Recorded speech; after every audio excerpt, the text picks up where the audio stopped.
स्वागत है आप सबका। और हम अभी मौजूद है सफीदो शहर में, और हरियाणा में सबसे मेन मुद्दा मेवात में जो हिंसा हुई है उसको लेकर अनेकों राजनेता और बहुत सारे सोशल वर्कर्स अपने लगातार बयान दे रहे हैं। और हरियाणा के करीब 5 जिलों में 144 धारा भी लागू कर दी गई है। और हमारे साथ अभी सफीदों में मौजूद हैं अकबर खान राणा जी, जो कि जर्नलिस्ट भी रहे हैं और अभी मुस्लिम राष्ट्रीय जो मंच है उसके पदाधिकारी भी हैं। इनके पास राष्ट्रीय संयोजक का पद भी है, आरएसएस से भी जुड़े हुए हैं और ऐसी अनेकों जो सामाजिक संस्थाएं हैं उनसे संबंध भी रखते हैं। तो इनसे उसके पीछे किसका ये कारण मानते हैं और प्रशासन का जो फेलियर हुआ है, क्या बीजेपी सरकार के ऊपर सीधा कटाक्ष किया जा सकता है? क्योंकि अनेकों राजनेता जो हैं, जो विपक्ष में बैठे हैं, उनका कहना है कि बीजेपी सरकार के कारण हुआ है। जो सोशल वर्कर्स हैं उनका कहना है कि हिदायत दे दी गई थी लेकिन उसके बावजूद भी कोई तैयारियां नहीं की गई। तो सारे सवाल हम जानेंगे। अगर आप लोगों के भी कोई सवाल हैं तो आप कमेंट बॉक्स में जरूर डाल सकते हैं। आपके माध्यम से मैं आपके सवाल जरूर पूछने का प्रयास करूंगी। तो हमारे साथ मौजूद हैं अकबर खान राणा जी। सर नमस्कार, आपका बहुत बहुत स्वागत है हमारे चैनल पर। धन्यवाद, नमस्कार। सर, जो मेवात में हिंसा हुई है, आप उसके पीछे क्या कारण मानते हैं? गम तो ये है कि वो अहदे वफा टूट गया। बेवफा कोई भी हो, तुम ना सही हम ही सही। देखिए, अभी आपने कहा कि लोग मानते हैं कि सरकार जिम्मेदार है। मैं ये मानता हूँ कि लोग कुछ भी कहें और पत्रकार भाई बहनें कुछ कहें, कभी कोई ये नहीं चाहता कि उसके शासन प्रशासन में अराजकता फैले।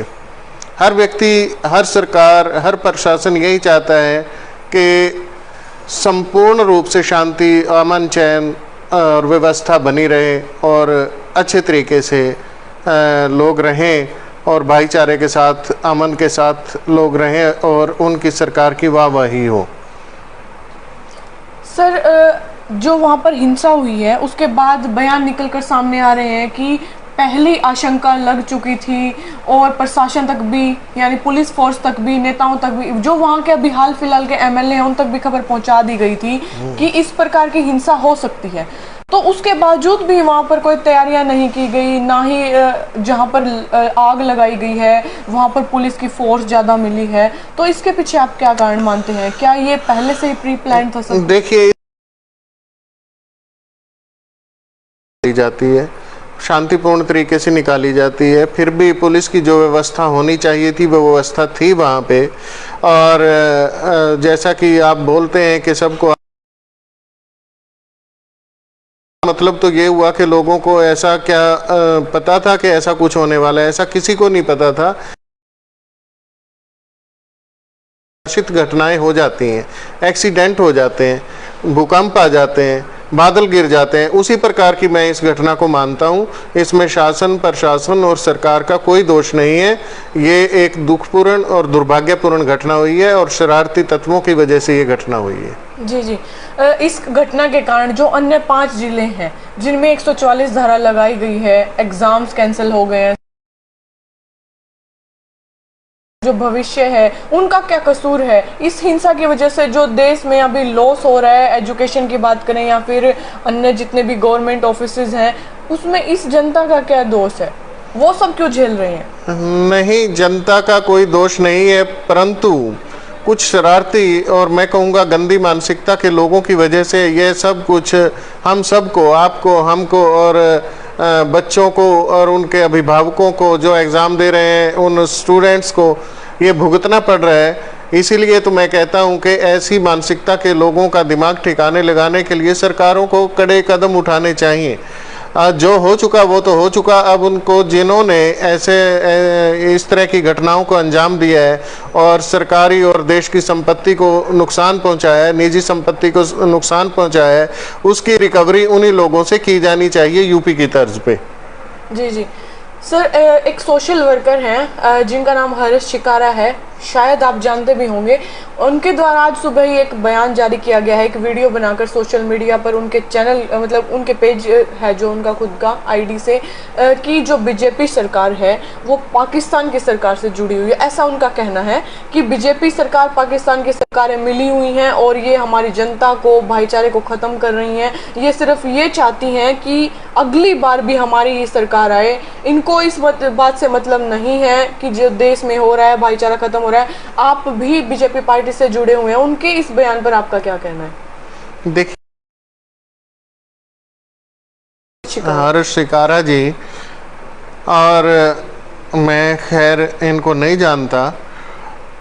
ये जो आपने मुझे बताया कि पाकिस्तान से मिली हुई सरकार है, चलिए, मेरा तो संबंध बीजेपी से है और मैं बचपन से बीजेपी और संघ परिवार के साथ रहा हूँ। मुझे वहाँ से भरपूर प्यार मिला है, और प्यार इसलिए क्योंकि मेरी सोच मिलती है संघ के साथ। एक भी उसका एक घटक है, और मैं भी मुस्लिम राष्ट्रीय मंच से और अनेकों ऐसे संगठनों से जुड़ा रहा हूँ। इससे पहले forum for awareness of national security से जुड़ा रहा हूँ, उससे पहले भी अनेकों ऐसे संगठनों से जुड़ा रहा हूँ। मैं ये कहता हूँ कि ये बात कहना बिल्कुल सरासर गलत है। ऐसा हमें किसी भी भारत की किसी भी पार्टी की कोई भी सरकार किसी भी राज्य में हो, ऐसे शब्द किसी भी पार्टी की उस सरकार के लिए नहीं बोलने चाहिए।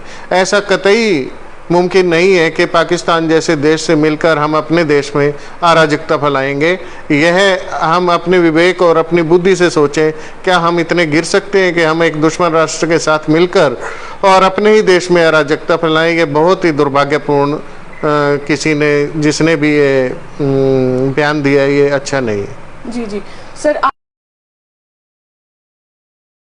मंच है उससे जुड़े हुए हैं और मेवात को उधर के जो कई जिले हैं जैसे कि नू भी है, तो उनको मुस्लिम समुदाय का गढ़ माना जाता है। तो ऐसे में आप एक पदाधिकारी, देखिए, मेवात एक ऐसा क्षेत्र रहा है जिसमें पहले से काफ़ी हिंदू और मुस्लिम भाईचारा आपस में रहा है, त्यौहार आपस में मिलकर मनाए जाते रहे हैं। यदा कदा मैं इस बात से भी मना नहीं करता, और अगर हम और पीछे जाएं तो वहाँ के जो लोग हैं उन्होंने 47 में और उससे पहले जो भी राष्ट्र हित में क्रांतियाँ हुई हैं, राष्ट्र के लिए उन्होंने बहुत कुर्बानियाँ दी हैं। मैं वो इस बात के लिए भी मशहूर रहे हैं कि वो देशभक्त लोग रहे हैं। और अब जो आप बात कर रहे हैं कि वो मुस्लिम बहुल क्षेत्र है, बिल्कुल वहाँ पे हम आंखें बंद नहीं कर सकते। अभी जो घटना वहाँ पे हुई, बहुत दुर्भाग्यपूर्ण घटना हुई है। पता नहीं कहाँ से ये क्या जहर किसी ने घोला है। और मैं तो एक बात कहता हूँ कि हमारे पूर्वज हिंदू थे और हम सनातनी मुस्लिम हैं, और हमारा जो ब्लड है वो एक है, डीएनए एक है, हमारे फोर फादर्स एक हैं। अगर हम हिंदू भाइयों की इज्जत नहीं करते तो हम अपने बुजुर्गों की इज्जत नहीं करते, और अगर हम हिंदू त्योहारों की इज्जत नहीं करते तो हम, जैसा कि मैं अपने बारे में आपको बताऊं, मैं मुस्लिम राजपूत हूं और इज्जत नहीं करता जो कि हमारे परदादा करदादा हैं, तो क्या हमें अपने बुजुर्गों की इज्जत नहीं करनी चाहिए? और जब हिंदू अपना त्यौहार मनाते हैं तो हमारे पिछोकड़ को, हमारे भूतकाल को, हमारी धरोहर को प्रदर्शित करते हैं। हमारा फर्ज अपने बीते हुए समय को याद करें और उस पर गर्व करें। सनातनी जो संस्कृति है, सनातन जो संस्कृति है, हमारा गौरव है और भारत की रीढ़ की हड्डी है। इस पर हमें चलना ही है। और आपका जो आस्था है, आपका जो फेथ है, वो कहीं भी हो सकता है। वो आपका व्यक्तिगत मामला है जो कि साल में 2-3 बार सार्वजनिक होता है। जैसे हम त्यौहार मनाते हैं, मैं ईद का त्यौहार मनाता हूं तो सभी हिंदू भाई यहाँ पे मेरे साथ शाना बशाना, मेरे कंधे से कंधा मिलाकर मेरी खुशियों में शामिल होते हैं। इसी तरह हमें भी आदर्श पेश करना चाहिए कि हम भी हिंदुओं के, अपने भाइयों के त्योहारों में शामिल हों, जो कि हमारे भी कभी साझे त्यौहार हुआ करते थे, और आज भी हम उनमें अपनी सांझ बनाए रखें, अपना उतना ही योगदान दें जितना हमारा पहले होता था, और यही हमारी शान है। मैं कहता हूं कि रक्षाबंधन जैसा त्यौहार क्या एक हिंदू धर्म का हो सकता है? मेरी कितनी हिंदू और मुझे ये लगता है कि जैसे मैं उनका सगा भाई और वो मेरी सगी बहनें हैं। तो ये प्यार का संदेश देने वाली बातें हम सबको सोचनी चाहिए, और जिसने भी ये जहर घोला है वो समाज का दुश्मन है, उससे हमें सावधान रहना चाहिए। तो अभी हमारे साथ जुड़े हुए थे अकबर खान राणा जी, जिनका परिचय मैं पहले दे चुकी हूँ, और बहुत सारे लोग जो ये वीडियो देख रहे हैं वो इनको जानते भी हैं। एक अमन चैन यानी कि शांत वातावरण बनाए रखने के लिए संदेश दिया, भाईचारा बनाने के लिए संदेश दिया। और जो लोग भी लगातार बयान जारी कर रहे हैं वीडियो बना के अपनी आईडी से, अपने पेज से, तो उन सबको भी रिक्वेस्ट करी कि आप ऐसे बयान जारी ना करें। देश में भाईचारे का, शांति का माहौल बनाकर रखें, और हिंदू मुस्लिम की जो लड़ाई है उसको छोड़कर इस वीडियो को ज़्यादा से ज़्यादा शेयर करें, ताकि अपने देश में, अपने हरियाणा में थोड़ी सी जागरूकता फैल सके, और जो लोगों की मानसिकता है उसको बदलने में हम कामयाब हो सकें। और